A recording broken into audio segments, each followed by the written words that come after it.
Book of James, chapter 1, verses 17 to 18. Basahin ko sa sa Tagalog, sa Santiago.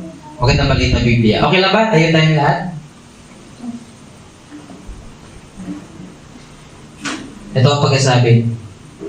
Ang lahat ng mabuti at ganap na kaloob ay buhat sa Diyos mula sa Ama na lumikha ng mga tanglaw sa kalangitan. Hindi siya nagbabago o nagpapakita ng bahagyamang pagbabago. Verse 18. Niloob niyang tayo'y maging anak niya sa pamamagitan ng salita ng katotohanan upang tayo'y maging pangunahin higit kaysa sa lahat ng kanyang mga nilalang. Salamat sa pagbabasa ng salita ng Diyos. Sige tayo manalangin. Lord, dalangin namin. Ama, ang iyong mga salita ay patuloy na kumilos sa amin, manguna sa amin, ang iyong Holy Spirit, God, ang patuloy na magbigay sa amin ng kaliwanagan at lubos namin maintindihan ng iyong mga salita at hindi lang po yun, dalangin namin na ito ay aming maisagawa sa aming mga buhay. Sa pangalan ni Jesus, Amen and Amen. Pwede tayong upo. Sa ating introduction, sa ating paningimula, gusto ko lang ibahagi sa inyo yung isang istorya na merong isang batang babae na meron siyang 2 mansanas. Hindi ko alam, siguro iba sa inyo alam na itong istorya na ito, pero share ko pa din. May isang batang babae na meron siyang 2 mansanas at nangingi sa kanya yung kanyang nanay. Nangingi ng isa. Ang ginawa ng bata, kinagatan niya yung isa, tapos kinagatan niya ulit yung isa pa. Tapos, sa kanya ibinigay yung isa sa kanyang nanay. Siguro yung iba sa inyo, bakit gano'n? Bakit gano'n yung ginawa ng bata? Namigay siya, pero kinagatan niya muna. Kayo ba, anong magiging reaction niyo sa ginawa ng bata? Kayo ba ay matutuwa? Or medyo maiinis? Pero ito, dahil niya sa ginawa ng bata, tinanong siya ng kanyang nanay. Sabi ng kanyang nanay, bakit bago mo binigay yung isang mansanas, ay kinagatan mo muna? Sabi ng anak, kaya ko po kinagatan yung 2 mansanas kasi inalam ko muna kung saan doon yung mas matamis para maibigay sa inyo. Wow! Judgmental kasi tayo. Pero, may mga time, bakit ko ba kunin ito yan? May mga pagkakataon kasi na may ibinibigay sa atin ng Panginoon na good, na gift, na perfect, na regalo. Especially para sa atin. Pero ang tingin natin, hindi yung perfect para sa atin. By the way, ang lesson natin ay may title na All the Good and Perfect Gifts is from God. So, merong mga pinagkakaloob sa atin si God na good and perfect gift for us. Pero, tingin natin, parang hindi naman perfect para sa akin. May mga bagay lang kasi na hindi natin lubos maintindihan, kaya napapatanong tayo, Lord, bakit mo binigay sa akin to? Bakit ito yung binigay mo sa akin, Lord? Lord, bakit parang kulang? Papaisip tayo, Lord, bakit ang daming ibibigay? Ito pa.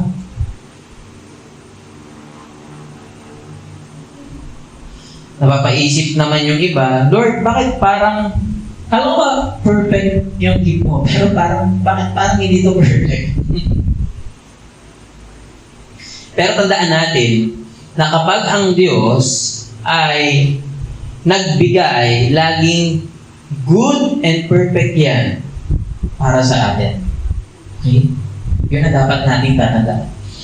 Dahil ano sabi ng talata, lahat ng mabuti at ganap ay nagmumula saan? Sa Panginoon.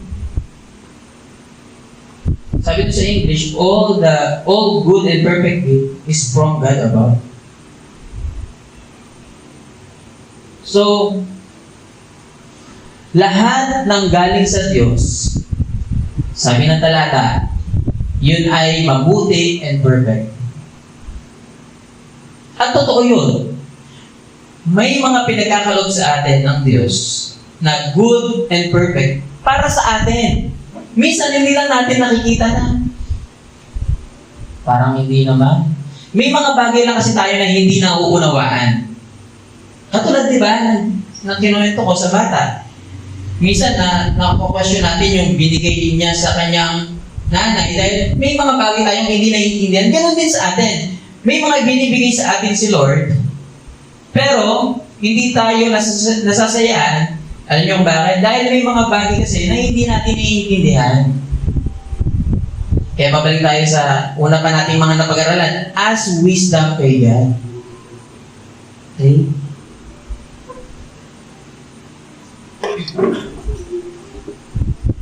Siguro share ko lang sa inyo yung aking yung personal na na testimony ko, pero syempre kailangan si Lord na maging bida, hindi naman share ko lang sa inyo dahil nga ngayon ay yung February na ngayon, malapit na love month. Siguro share ko lang sa inyo yung ontingan namin na kwento namin ni Praise. Kasi personally, again, ang good and perfect gift na wife na ibinigay sa akin ni Lord, syempre si Praise. Okay? Di ba?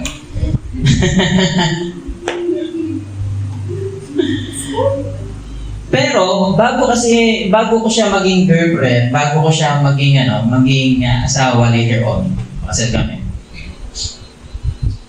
May mga pinagpipray ako. Siyempre Christian din, di ba? Magpipray. May mga pinagpipray ako na sana ibigay ni Lord. Siyempre pinagpipray ko na maging partner. Yung type ko, siyempre, magpipray ko. Tapos yung hindi mo tayo. Normally, di ba? Ganun yung ano man ayaw, tapos magpipray. Pero ito,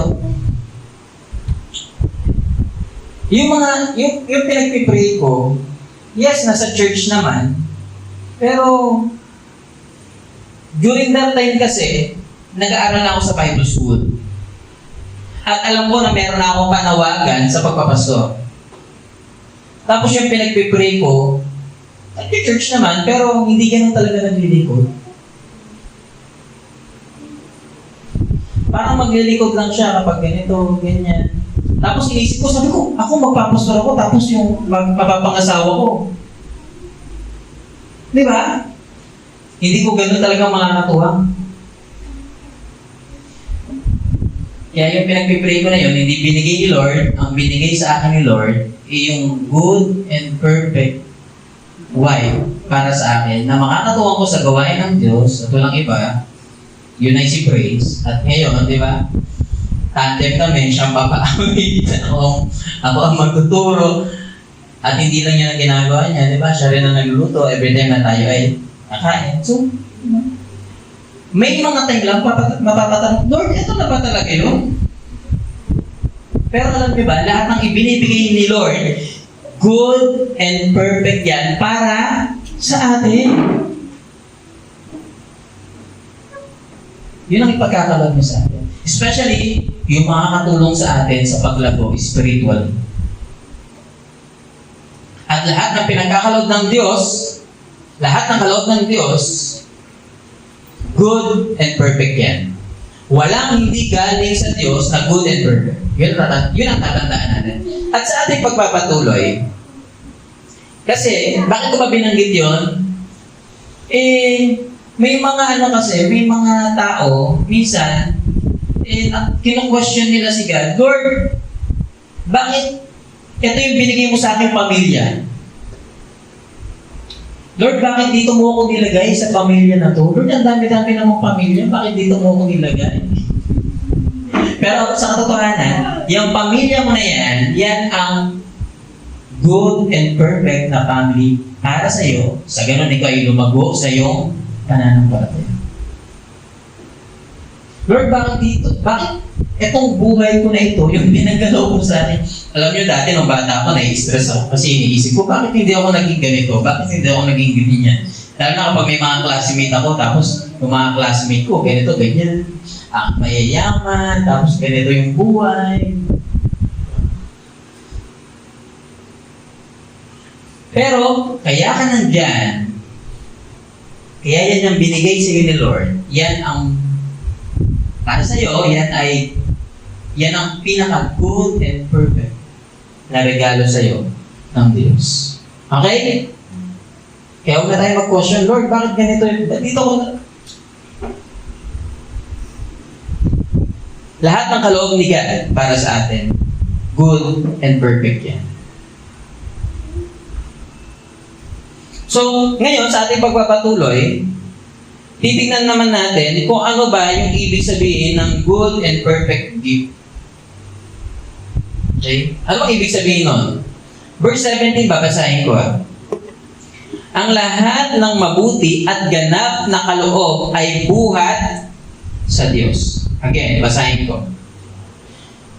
Lahat ng mabuti at ganap na kaloob ay buhat sa Diyos. Check natin sa NASB na translation, NASB, sa English. Sabi doon, every good thing given and every perfect gift sa Malayan. Every good thing given and every perfect gift. Sa Tagalog at sa English translation na binasa ko, isa lang yung word na gift na makikita nyo, di ba? Isa lang, no? Pero, sa original, sa Greek, dalawa yung Greek word na ginamit doon. Ayan. Dalawa yung Greek word na ginamit doon. Next po. Ito. Una, yung word na given, doon sa NASB, sa Greek, yun ay dosis. Na ang ibig sabihin ay gift. And then yung second naman, yung every perfect gift, automatic, syempre gift yun. Domera. Ang ibig sabihin din ay, o dorema. Ang ibig sabihin din ay gift. Pero ano ba pinagkaiba na itong dalawang Greek word na ito? So itong dosis, ito yung act of giving. Ito yung action ng pagbibigay. And then yung dorema naman, ito yung endowment. For us, ano ba ibig sabihin ng endowment?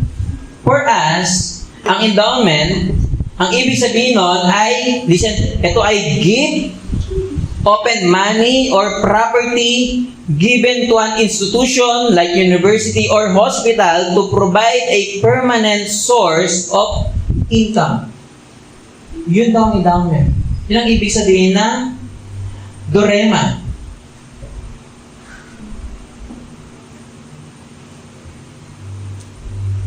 Or,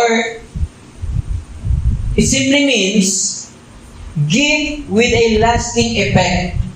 Okay? Yung regalo na pangmatagalan. May nagregalo naman sa'yo. Ayaw namang ibigay ng mga flowers ngayon, di ba? Kasi ilang araw lang, malalanta na. Ano na regalo? Plastic, di ba? Plastic na flowers. Yun talaga, panghabang buhay. Patay ka na, buhay pa yung flowers. Yung endowment, ibig sabihin nun, ito yung regalo na pang matagalan. Tanong, bakit ba, listen, bakit ba si James gumamit siya ng dalawang Greek word na gift? O di naman isa lang, di ba? Alam niyo kung bakit dalawang ginamit niya na Greek word for gift? Ay para i-express yung generosity ni God. Tama? Dahil si God ay generous.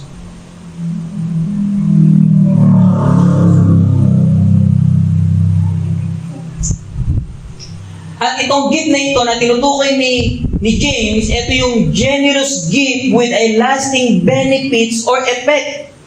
Wow, napakagandang regalo, no? Pero, hindi pa tayo tapos dyan. Napakaganda ng di ba, ng gift, ng meaning ng gift.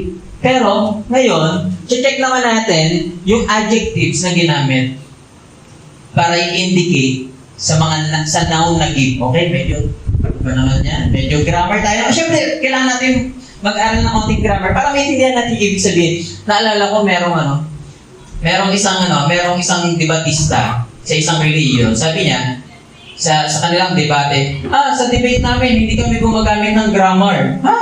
Paano malalaman yung ibig sabihin ng word sa Bible o yung mga sentences sa Bible o yung mga phrase sa Bible kung hindi ka gagamit ng grammar? So tayo, iniintindi natin yung kulungan ng sinasabi ng Biblia by using grammar, okay?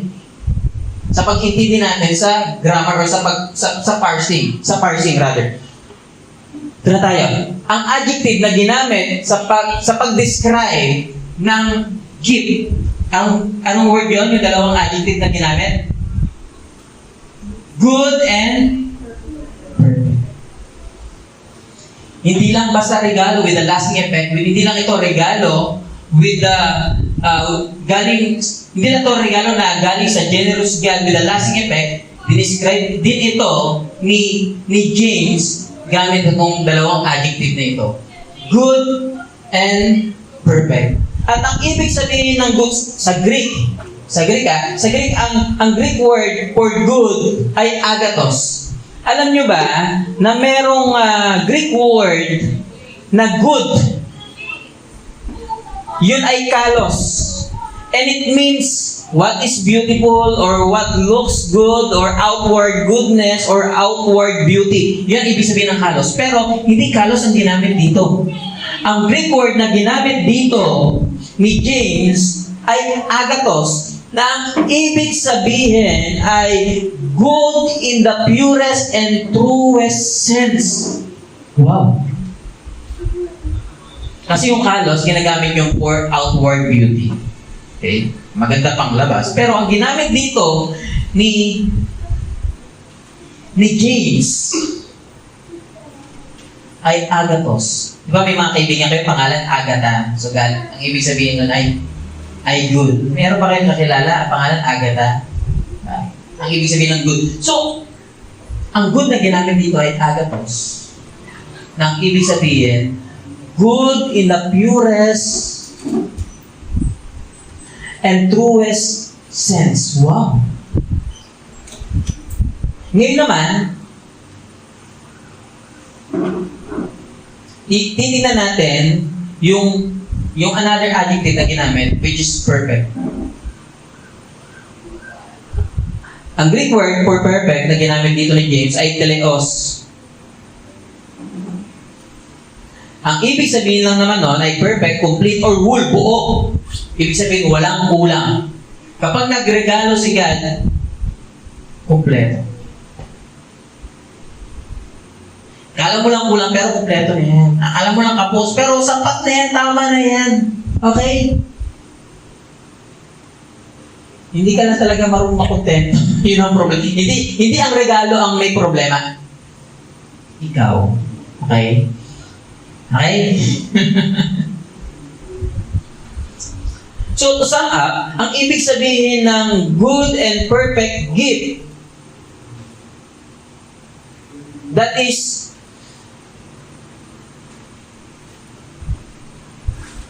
Ito yung purest and complete generous gift with a lasting effect from God. Wow. Yun ang ibig sabihin ng good and perfect gift. Gift. Grabe, no? I think na lahat tayo gusto natin yun. Tama? Walang ayaw sa ganong klaseng regalo. Ikaw ba, pagkakalooban ka ng Diyos, di ba? Ng good and perfect gift. Di ba? That is the purest and complete, generous gift with a lasting effect from God. Sino bang ayaw nun? Sino bang ayaw doon? Di ba lahat tayo, gusto? At yun ang pangako ng Diyos na ipagkakaloob niya sa atin. Ngayon,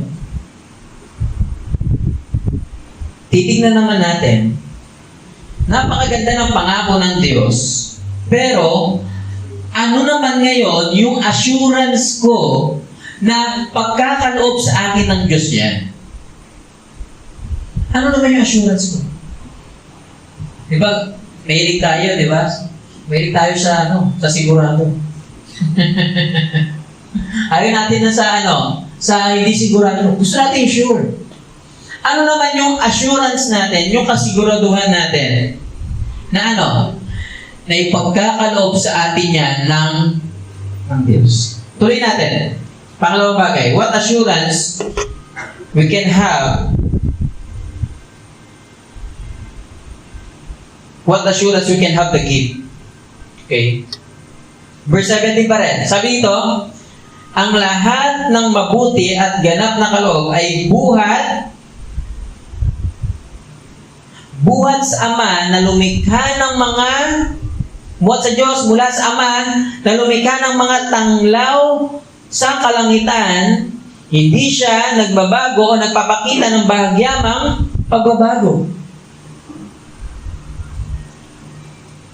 Ano yung assurance na ipagkakaloob sa atin ng Diyos yung pangako niya? Ano ba yung assurance? Ano ba yung assurance natin?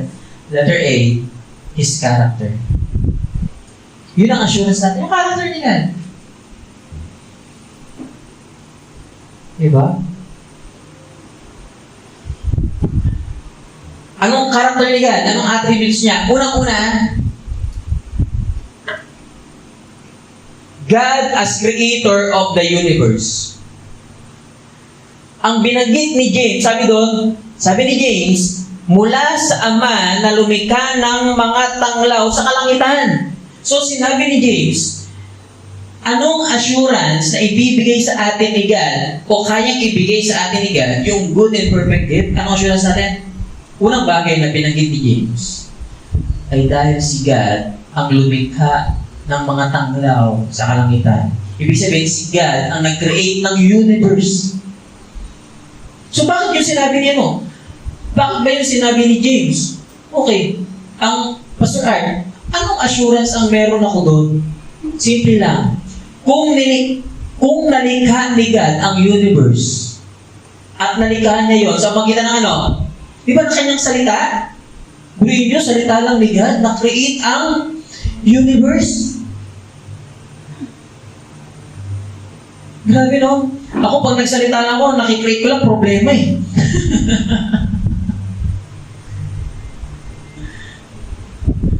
Pero si God, sa magitan lang ng salita, wow, nahirapan ba si God? Ano sabi niya sa Genesis chapter 1, di ba? And God said, let there be light, and there was light. Sa magitan lang ng salita ng Diyos, nalikha ang buong universe.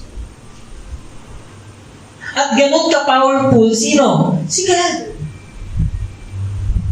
Tanong, anong assurance natin? Ito kung ang universe nalikha ni God sa magitan ng salita, paano pa kaya yung perfect, good and perfect gift para sa'yo? Sa tingin mo, mahihirapan kaya si God na ibigay yun sa'yo? Ha? Kung na-create ni God ang universe sa magitan ng salita, sa tingin mo, mahirap kay God na ibigay sa'yo yung perfect and good and perfect gift? Ha? Tawag doon, argument from the greater to lesser. Sa tingin mo, kung nagawa ni God yung level 10, yung level 1 na sa'yo lang, mahirapan kaya siya? Hindi, di ba? Yun ang unang assurance natin. God as Creator, ipagkakaloob niya, sigurado na kayang ibigay ni God yan. Yung mga pinagpipray natin, nakalooban ni God, sigurado kayang ibigay ni God yan. Alam niyo bakit? God is a Creator. Is the Creator. Second, pangalawang bagay, immutability of God. Anong ibig sabihin ng immutable? Hindi nagbabago. Diba? Pag sinabing mutant, natuwa na, Ninja Turtle. Pag sinabing mutant, diba? Mutation, pagbabago. Okay? Pag nilagyan mo ng prefix na negative na ibig sabihin, hindi nagbabago. Okay? Unchangeable. Yun si God. Si God ay hindi nagbabago. Tayo, di ba, lagi pa bago-bago. Yung isip, kausap ko lang kanina, tapos iba na naman. Ano ba naman yan? Kakausap lang natin, Okay ngayon, tapos mamaya hindi na okay. Masaya ngayon, mamaya galit na. Ano ba naman yan? Hirap na ako sa buhay.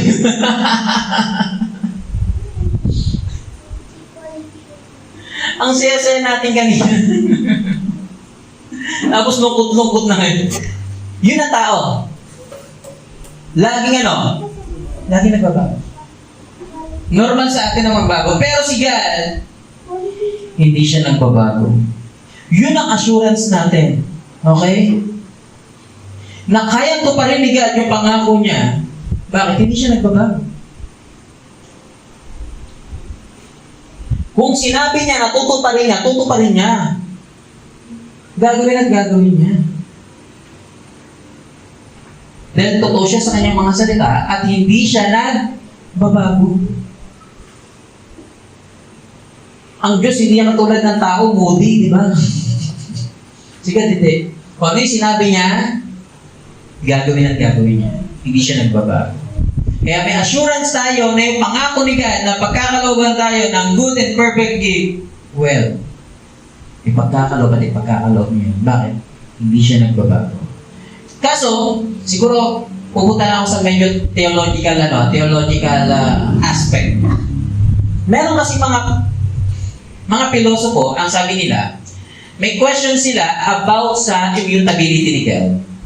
Ang question nila about sa immutability ni God, kung si God ay hindi nagbabago, ibig sabihin, static lang siya?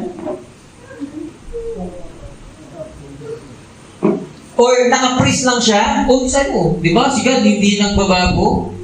Ibig sabihin, naka-stack up lang siya. O, hindi siya magbabago, naka-ganyan lang. Yun ba ang ibig sabihin ng ang immutability? So sabihin na, kung si God ay hindi naka-stack up, naka-freeze, hindi siya immutable. Hindi totoo na immutable siya. Yun ang argument ng ilang mga philosopher. Kung si God ay immutable, ibig sabihin, freeze lang siya. Okay, immutable. Di ba? Hindi po pwedeng magbago yan. Ganyan talaga yan. Hindi po pwedeng kumarap.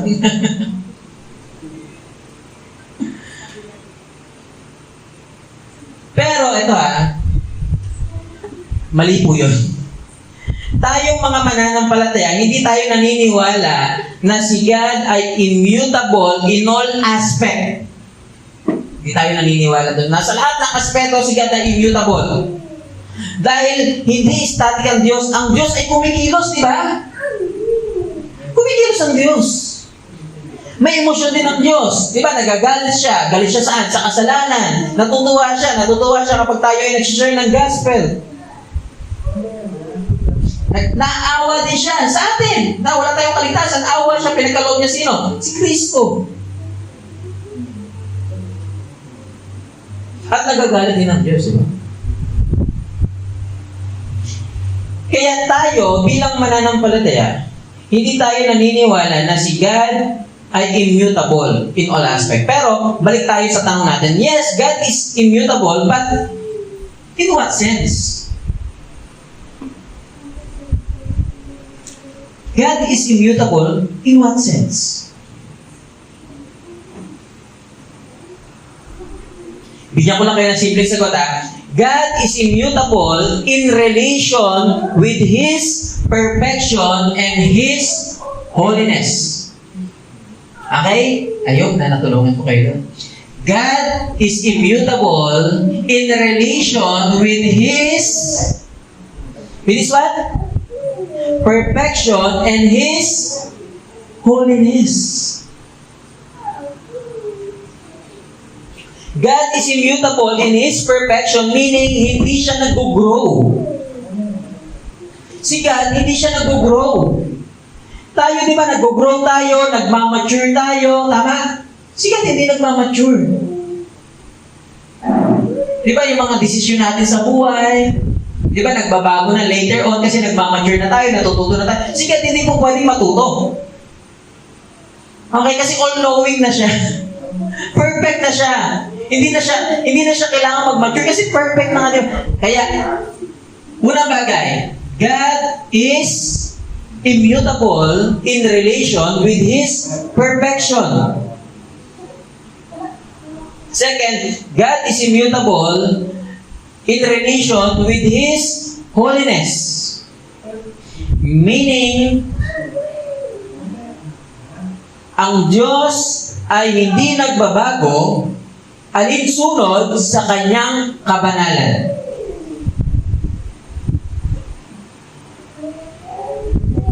Kaya si God, hindi siya po pwedeng magkasala. At hindi po pwedeng ngayon, walang kasalanan si God, tapos next week may kasalanan. Hindi ganoon. Okay? Dahil si God hindi nagbabago pagdating sa Kanyang kabanalan. Kaya, guys, anong assurance? Katulad ng sinabi ko kanina, anong assurance nito? Na si God, ipagkakaloob niya sa atin yung pangako niya na good and perfect gift. Kung ano yung pinangako ni God, yung promise ni God, tutuparin niya. Kasi kung ano yung pinangako niya, hindi siya magbabago. Gagawin at gagawin niya yun.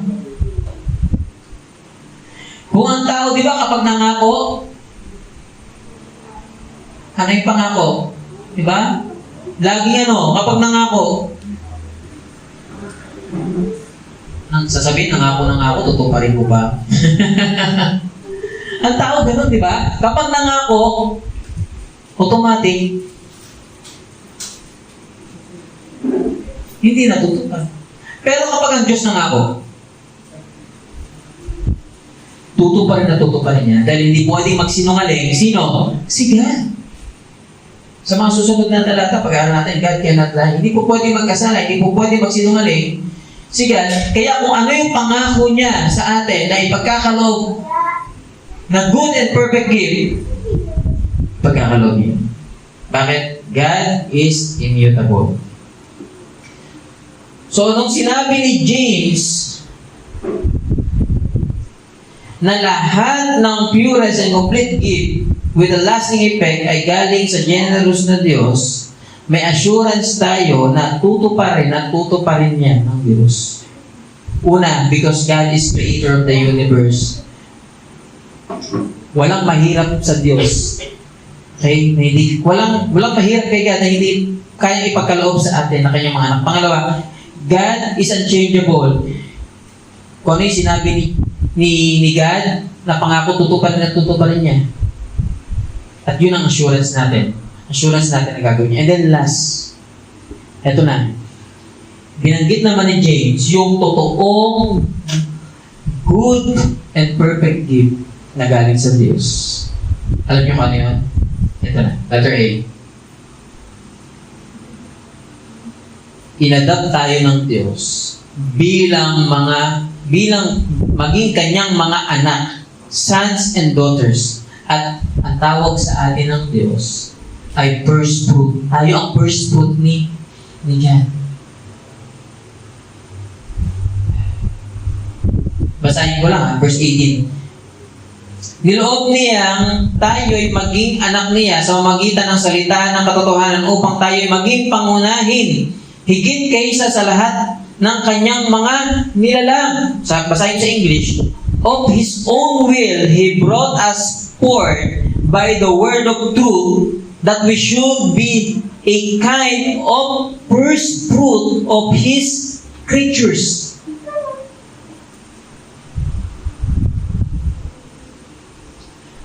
Ito yung unang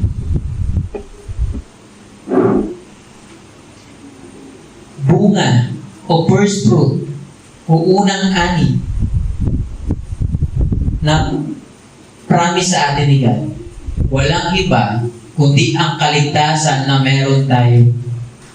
Yun ang unang good and perfect gift na pinagkaloob sa atin ng Diyos. At tayo nga ang first fruit ng Diyos. By the way, ano ba ibig sabihin ng unang bunga o first fruit? May mga talatang binilagay ako dyan. Diyan natin makikita. Actually, itong first fruit, originally, ito ay expression mula sa lumang tipan na tumutukoy sa unang ani. At yung unang ani kasi, ito yung the best. Kapag ang mga magsasaka noon ay nagtatanim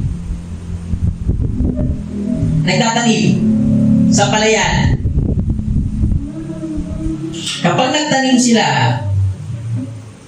yung unang ani, sino ba dito nakapagtanim na? Halimbawa, ganito, sino nakapagtanim ng talong sa kanilang bakuran? Ayun, si tita lang yata. Sino dito nakapagtanim ng kadalasan kapag ikaw ay nagtanim, yung unang bunga niyan, yun yung pinakamaganda. Di ba? Yun yung pinakasariwa. At ang mga Israelita, kapag sila ay nagtatanim, yung unang bunga sa kanilang mga tanim, yun ay hinahandog nila lahat sa Diyos. Ang tawag nila doon, first fruit. Pinagkakaloob nila yon kanino? Kay God. Actually, itong first fruit na ito ng mga Hudyo, ako pito. Bakit? Buhay mo lahat ng ani mo, ihahandog mo sa Diyos, i-offer mo kay God. Ako pito yun.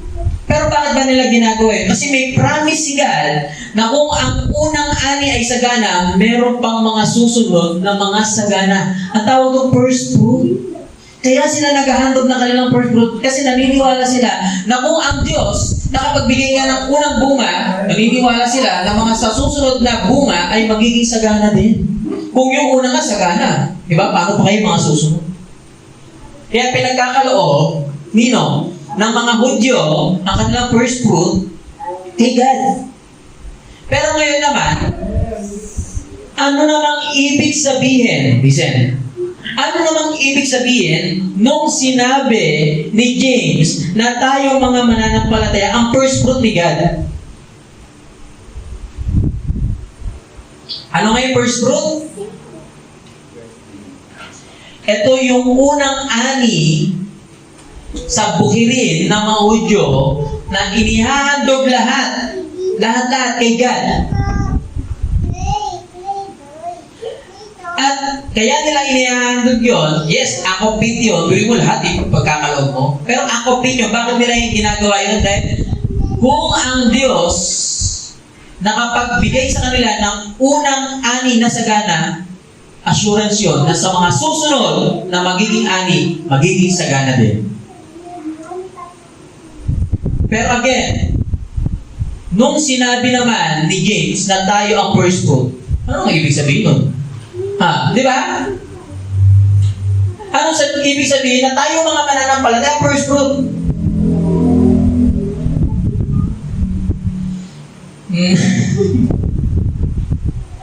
Simple lang. pinatawad tayo ng Diyos. Tama? Pinalaya tayo mula saan? Sa kasalanan. Yun ang first fruit. Okay? Yun ang unang bunga. Pinatawad tayo sa kasalanan ng Diyos. Pinalaya tayo sa kasalanan, sa pag-alipin ng kasalanan. At di ba yung first fruit may promise? At ang promise ng Diyos, kung nagawa ka niya, tatawarin. Ang promise ng Diyos sa future ay pagkakaloob niya. Ano yung promise niya sa future? Glorified body. Wow. Yun ang ibig sabihin na tayo ay ang first fruit. Okay? Na kung nagawa ng Diyos na patawarin ka sa iyong mga kasalanan at napalaya ka sa mga kasalanan, kaya kanya rin bigyan sa future ng glorified body. Di ba? Ano ba yung glorified body? Di ba? Na-discuss naman natin ito. Kung ikaw ngayon, nagkakasala, darating ang panahon, kapag binigyan ka ni God ng glorified body, hindi ka na magkakasala. Kung ikaw ngayon, sakitin, lagi ka may sakit, di ba? Maubuhan ka lang, di ba? Magkakapulmonya.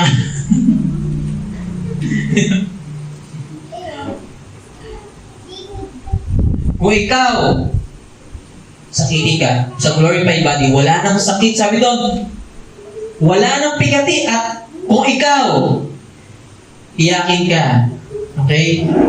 Lagi kang umiiyak dahil maraming mga problema, di ba? Kasi ang dami naman talagang rason para umiyak ka, di ba? Saan ka ba? Di ba? Ang daming, manood ka lang ng balita, posibleng hindi ka malungkot eh. Ang daming rason para kalungkot, iyak. Pero sabi ng Diyos, kapag tayo ay nagkaroon ng glorified body, at tayo ay nasa new heaven, new earth na, wala nang pagluwa, wala nang pag-iyak. Wow. Grabe. Yun ang pangako sa atin ng Diyos. At kung nagawa ka niyang patawarin, darating ang panahon, sa future, bibigyan ka niya ng glorified body. Tanong sa ating pagtatapos, dito tayo magtatapos. Paano nangyari yun? Paano nangyari na tayo ay naging mga anak ng Diyos at tayo ay naging first fruit ni God? Simple lang. Dalawang bagay lang to. Una, by the will of God. Sabi doon sa verse 18, of His own will, He brought us forth. Ibig sabihin, etong pagliligtas sa atin ng Diyos, not by our will. Okay, hindi tayo naligtas dahil sa ating will, ha? Pero naligtas tayo by the will of God. Kaya nga, anong ibig sabihin nito? Na ang kaligtasan natin ay all by grace. Di ba, ano sabi sa Ephesians, maging yung ating pananampalataya sa Ephesians chapter 2, verse 8 to 9, maging yung ating pananampalataya, regalo ng Diyos yan. Kaya wala labing pagkalakihan, sino man. Kaya, ito ay biyaya ng Diyos. Wow. Bili mo yun, naging first fruit ka ni God. Walang bayad, walang kaakibat na gawa. Hindi ka dapat matuwa. And then second, by the word of God, by the word of truth.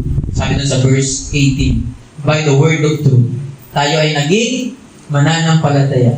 And again, it's all by grace. Ano sabi dun sa Romans chapter 10, verse 17? So faith comes from hearing, and hearing through the word of Christ. Ang pananampalataya ay nagmumula yan saan? Sa pakikinig. Pakikinig ng salita ng Diyos patungkol kay Kristo Jesus. Faith cometh by hearing. At lahat yon ay biyaya ng Diyos niya lahat. At yan po ang yung salvation natin, yun po ang good and perfect gift na galing sa Diyos. At kung ikaw nanampalataya ka kay Kristo Jesus at tumalikod ka sa iyong mga kasalanan, anong pangako ni God? Good and perfect gift, which is eternal life. Yun ang pinaka-purest gift and complete na galing sa generous God. Kung ikaw ay pinagkaloob ng kaligtasan ng Diyos, ano dapat na magiging reaction mo? Dito tayo mag-i-end. Dapat ikaw ay maging grateful. Kung niligtas ka ng Diyos, di ba dapat maging grateful ka? Pag sinabi grateful, ano naman ibig sabihin ng grateful? Ikaw ay maging mapagpasalamat. Tanong, practically, how can we show our gratefulness to God? Unang bagay, kung grateful ka kay God, na iniligtas ka niya, dapat marunong ka mag-smile. Bro mo, niligtas ka ng Diyos tapos lagi ka nakasimangot. Alam nyo ba, may time na marami akong mga problema, marami akong alalahanin. Tapos ang hirap sa akin ngumiti. Dumating yung time sa akin na gano'n eh. Tapos, meron ako nasalubong, hindi ko siya kilala. Tapos parang nasalubong ko lang siya, hindi ko alam kung nasanggaan kami, tapos nginitian niya ako. Tapos bigla parang narealize ko, bakit gano'n? Ito, na-encourage ako bigla. Green yun, sa magkita lang ng pag-ngiti, di ba? Nakaka-encourage. Sabi ko, buti siya nakangiti. Tapos na-encourage ako, nakikitaan niya ako. Sana, kung tayo ay grateful, sana makita sa ating mga ngiti, di ba? Okay? Kung sana ganyan, lagi nakasimangot. Nakaka-discourage kapag lagi. And then, secondly, kung talagang grateful ka kay God, actively, you must participate in the church. Okay? Kung talagang grateful ka kay God na ikaw ay niligtas, participate ka sa church. Okay? Join ka sa mga gawain, sa discipleship, sa pag-aaral, Bible study. And then lastly, sharing the gospel of Christ to others. Kung talagang grateful ka, hindi mo susuluhin yung kaligtasan na meron ka. Ibabahagi mo yun saan? Sa iba. So tayo lahat ay tumayo. Tayo manalangin. Let's pray. Father God, maraming salamat sa aming mga natutunan. Salamat God sa iyong mga salita na pinagkaloob sa amin. Salamat sa mga paalala na ito. Tunay nga na napakayaman ng mga salita mo. Tunay nga na may pangako ka sa amin. Good and perfect gift. At walang iba, yun ay ang kaligtasan na nagmumula sa iyo. Ito ang dalangin sa Panginoon Jesus. Amen and amen.